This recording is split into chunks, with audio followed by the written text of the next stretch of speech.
YCP నుంచి వచ్చిన sitting MP బాలశౌరికి పవన్ కళ్యాణ్ టికెట్ ఖరారు చేయలేదు. మచిలీపట్నం స్థానానికి ఆయన పేరు ఖరారైందని కొద్ది కాలంగా ప్రచారం జరుగుతోంది. కానీ ఇప్పుడు వేరే పేర్లు తెరపైకి వస్తున్నాయి.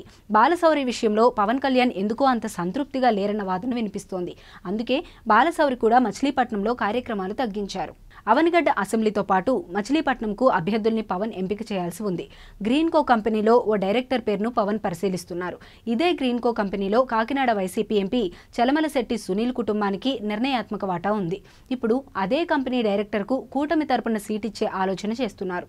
ఆయన కాకపోతే జనసేన తరపున వంగవీటి రాధాను నిలబెట్టాలన్న ఆలోచన కూడా చేస్తున్నారు. కానీ బాలశౌరి పేరు మాత్రం వెనుకబడిపోయింది. అవనిగడ్డ నియోజకవర్గం నుంచి ఎవరిని ఎంపిక చేయాలన్నది కూడా పవన్కు సమస్యగా మారింది.